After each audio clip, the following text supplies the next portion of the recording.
CM కావాలని YCP వాళ్ళు కోరుకున్నా, షర్మిల కావాలని చెప్పి కాంగ్రెస్ నాయకులు కోరుకున్నా, ఆడు ప్రతిపక్షం ఉన్నారు కాబట్టి అధికారంలోకి వస్తే మేమని ఆడి మీ పార్టీకి సంబంధించి కూటమి ముందే ఫిక్స్ అయింది కదా సీఎం గా చంద్రబాబు ఫిక్స్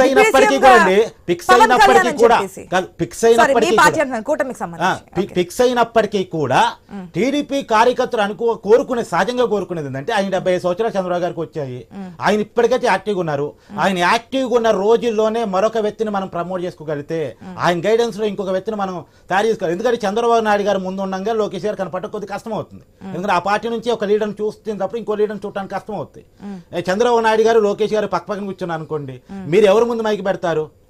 ఖచ్చితంగా చంద్రబాబు గారు ముందు పెడతారు. కానీ అక్కడ ముఖ్యమంత్రి అని పోస్ట్ లోకేష్ గారు కేటాయించారనుకోండి, ఖచ్చితంగా లోకేష్ గారు ముందు మైకి పెట్టడానికి ప్రయత్నం చేస్తారు. మీరు అంటే చంద్రబాబు లేకపోతే అంటే చంద్రబాబు ఉండాలి. చంద్రబాబు ఆ మాట వద్దులేండి, చంద్రబాబు లేకపోతే గైడెన్స్ ఆయన గైడ్ చేస్తూ ఇప్పుడు జనసేన అనొచ్చు మేము మా వల్ల పార్టీ త్యాగం చేయాలంటారా చంద్రబాబు? ఖచ్చితంగా చంద్రబాబు లోకేష్ కి ఇంపార్టెన్స్ పార్టీ ప్రెసిడెంట్ ఇస్తారా, సీఎం ఇస్తారా, వాళ్ళ పార్టీ తెరుచుకోవాల్సిన విషయం. లోకేష్ ని ఇమీడియట్ గా ప్రమోట్ ఇప్పుడు నేను కేసీఆర్ ఒక మాట చెప్పా గతంలో కదా, మనం చిన్నోళ్ళగా లెక్క కనపడతాం కాబట్టి వాళ్ళకి ఆనలేదు. నేను చెప్పాను మీరు కేటీఆర్కి సీఎం ఇవ్వండి, కేటీఆర్కి సీఎం ఇస్తే ఆయన ఎలివేట్ అవుతారు. ఎంత కాదన్న ఆయన ఎంత మీరు కాముగా ఉండి కేటీఆర్ని ఎంత ఎలివేట్ చేసినా సరే సీఎం అన్న పదం రాదు. ఇప్పుడు కూడా రేవంత్ రెడ్డి వర్సెస్ కేసీఆర్ అని నడిపిస్తున్నారు. వాస్తవం కేటీఆర్ కోరుకునేది ఏంది, కేసీఆర్ కూడా కోరుకునేది ఏంది, రేవంత్ రెడ్డి వర్సెస్ కేటీఆర్ చర్చ నడవాలని కోరుకుంటున్నారు. అందుకే ఆయన పామోదరు కాము కూర్చొని కేటీఆర్ ముందు పెడుతున్నారు. అయినప్పటికీ కూడా ఆయన ముఖ్యమంత్రి పదవి ఇవ్వడం వల్ల ఐవల్యూషన్ రావట్లేదు. కాబట్టి నేను చెప్పేది ఏంటంటే ఎక్కడైనా చెప్పాల్సింది ఏంటంటే పీకే చెప్పాడంటే అప్పుడు పీకే చెప్పి మీరే ఉండాలి లేకపోతే ఎలక్షన్ లో గెలవరంటే మరి గెలిచారా? మరి కేసీఆర్ ఉండగా కాబట్టి అది ఎక్కడో రాదు. ఇప్పుడు ఉదాహరణ కోసం చెప్తాను, మరి రాహుల్ గాంధీని పీఎం చేయకపోవడం కాంగ్రెస్ చేసుకున్న బెంటర్ మిస్టేక్. ఇప్పుడు ఆ బెంటర్ మిస్టేక్ టీడీపీ చేసుకోకూడదు. టీడీపీ ఖచ్చితంగా అధికారంలోకి వచ్చారు కదా కార్తీక్ గారు, మళ్ళీ ఈ పాయింట్ ఏంటి అనేది ఖచ్చితంగా చేయాలండి. అధికారం కంటిన్యూస్ కావాలి కదా పార్టీని. అంటే జగన్మోహన్ రెడ్డికి లోకేష్ శత్రువు, చంద్రబాబు కాదు. జగన్ వర్సెస్ లోకేష్ ఫైట్ అనేది టీడీపీ ఎవాల్యుయేట్ చేసుకోవాలి రాబోయే కాలంలో. చంద్రబాబు దేని లేదంటారా? చంద్రబాబు గైడ్ చేయాలి. చంద్రబాబు కాదు, చంద్రబాబు ఆల్రెడీ తన లీడర్షిప్ ఏంటో, తన కెపాసిటీ ఏంటో, తన పర్ఫార్మెన్స్ ఏంటో ఈ 4 సార్లు ఆయన 30 సంవత్సరాల పార్టీ నడిపించుకుంటూ పోయారు. ప్రజలు యాక్సెప్ట్ చేస్తారా? అది చెయ్యాలి అంటే ముందు చూపించాలి కదా, అవకాశం ఇవ్వాలి కదా. ప్రజలు చాలా సార్లు కూటమి నాయకులు చెప్తుంటారు ఇవన్నీ ఆలోచిస్తున్నప్పుడు ఒక్కసారిగా చంద్రబాబుని తీసి పక్కన పెట్టి సీఎం హోదాలో లొకేషన్ తీసుకొచ్చి కూర్చోబెడితే ప్రజలు యాక్సెప్ట్ చేసే శాస్త్రం లేదు 29వ తేదీ కాదు, శాస్త్రం లేదో మీరు నేను డెసిషన్ తీసుకోలేము. ఈ స్టూడియోలో కూర్చొని ప్రజలు యాక్సెప్ట్ చేస్తున్నా లేదో ఒక డెసిషన్ కి రాలేము. 29వ తేదీ ప్రజలకు ఇచ్చేద్దాం. ప్రజల ఆప్షన్ మనం ఎందుకు నిర్వచించాలి? వెంకటేశ్వరరావు గారు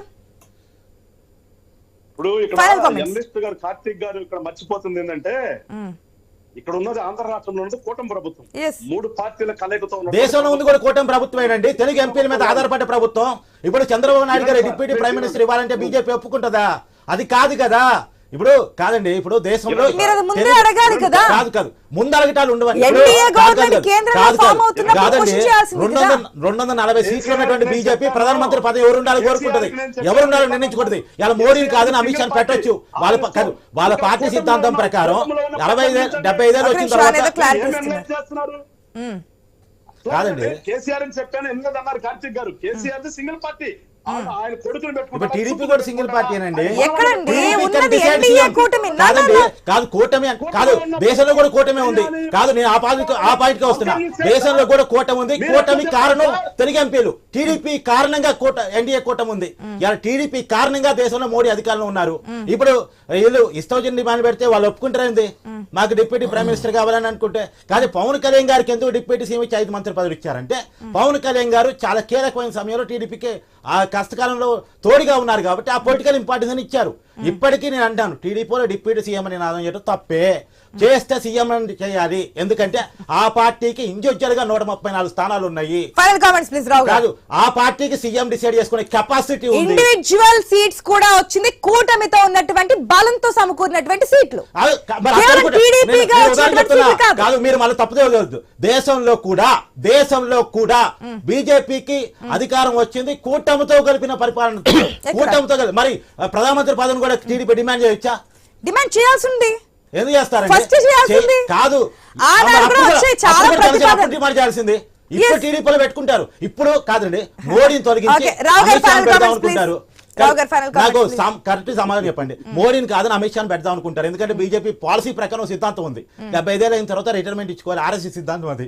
సరే ఉంచుకుంటారా తీసుకుంటారా పార్టీ అంతర్గత విషయం. కానీ అమిత్ షాని పెట్టుకుంటానికి అమిత్ షాని పెట్టొద్దు, మేము చంద్రబాబు నాయుడు పెట్టుకుంటాం అనే డిమాండ్ పెట్టి తూకుంటారా? అది అయ్యే పని కాదు. పెట్టి టీడీపీ చూడండి. కాదు, పెద్ద పార్టీగా పెట్టి ఉన్న చూడండి, పెట్టి చూడండి. మీ బలంతో ఏర్పడినప్పుడు పెట్టి చూడండి. పార్టీ అధికారంలో ఉండడం కావాలనుకుంటే ఎటువంటి డిసిషన్ వస్తుందో